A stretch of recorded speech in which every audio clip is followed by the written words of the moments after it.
আমরা খুব আনন্দিত আজকে বৃষ্টিকে উপেক্ষা করে এখানে একত্রিত হয়েছে। কি কারণে একত্রিত হয়েছে?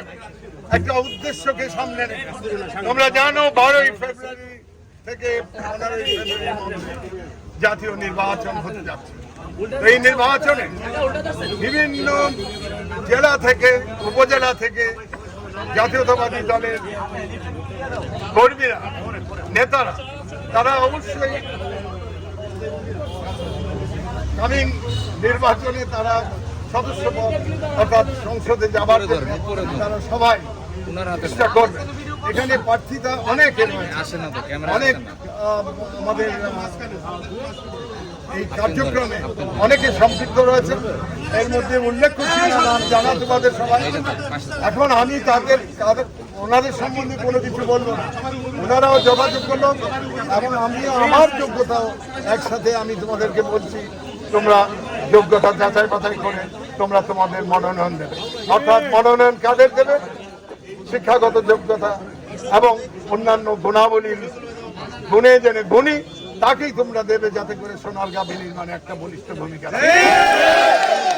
আমরা কিন্তু অবহেলিত আজকে থেকে নয়, বহুকাল থেকে 54 বছরের ইতিহাসেও আমরা কিন্তু ঐতিহ্যবাহী সোনারগাঁর আদলে সাজাতে পারিনি। আজকে সময় এসছে, যোগ্য প্রার্থী আপনারা মনোনীত করে সংসদে পাঠান। উনি আবার সংসদে গিয়ে সোচ্চার হবেন, বলবেন ঐতিহ্যবাহী সোনারগাঁয়ের ইতিহাস। আমরা সেই ধরনের একজন প্রার্থী আমিও আপনাদের কাছে আমাকে উপস্থাপন করছি। এই 4, 5, 6 জনের মধ্যে আপনারা যাকে খুশি মনোনয়ন দেন, যাকে খুশি মনে করেন যে যোগ্যতা আছে এবং যোগ্যতা অনুযায়ী কাজ করতে পারবে, তাদেরকেই আপনি তাদের পক্ষে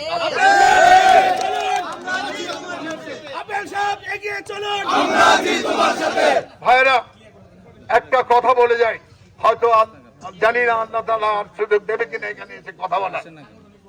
আমাদের এই নির্বাচন অত্যন্ত গুরুত্বপূর্ণ এবং দেশ এবং জাতির সার্বভৌমত্ব রক্ষার্থে এই নির্বাচন একটা বৈশিষ্ট্যপূর্ণ নির্বাচন বলে আমি ব্যক্তিগতভাবে মনে করি।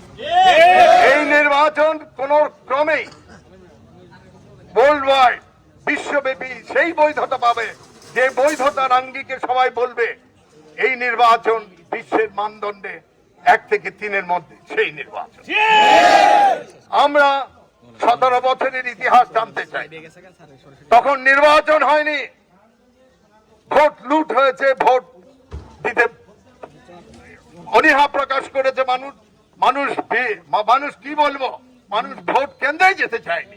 আর যারা গেছে তারা কারা গেছে আপনারা বুঝতে পারেন, জানেন।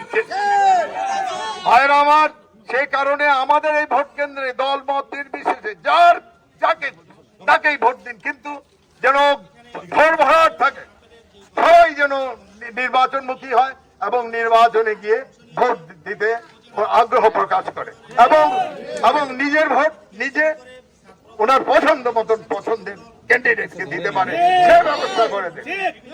এই সামনের দিনগুলো অত্যন্ত কি বলবো আপনাদের কাছে, আমাদের কাছে, সকলের কাছে অত্যন্ত অর্থবহ দিন। এই দিনগুলো আমরা অবশ্যই এমন ভাবে প্রতিপালন করতে হবে যাতে করে কামিং নির্বাচনটা সুষ্ঠুভাবে হয়। আমাদের মাঝে কোনো ঝগড়াঝাটি করা যাবে না। জাতীয়তাবাদী দলের যারা ক্যান্ডিডেট আছেন সবাই আমি মনে করি যোগ্য ক্যান্ডিডেট, কিন্তু তারা একে অপরের বিরুদ্ধে কোনো যদি বিরুদ্ধাচরণ করে বাজে কথা উক্তি করেন তাহলে আমি সেটা অনুরোধ করবো এটা না করার জন্য। আমাদের সবচেয়ে বড় আমানত শহীদ জিয়ার আদর্শের জাতীয়তা, এই আমানতকে আমরা নষ্ট করতে দেব না, এটাই আমার আবেদন নিবেদন, আর কিছু না। আপনারা যোগ্যতা অনুযায়ী অবশ্যই ভোট দেবেন। 31 দফা আপনারা জানেন, তারুণ্যের অহংকার তারেক জিয়া 31 দফা ইতিমধ্যে মাঠে ইয়ে করেছে, এগুলা বিলি করার জন্য।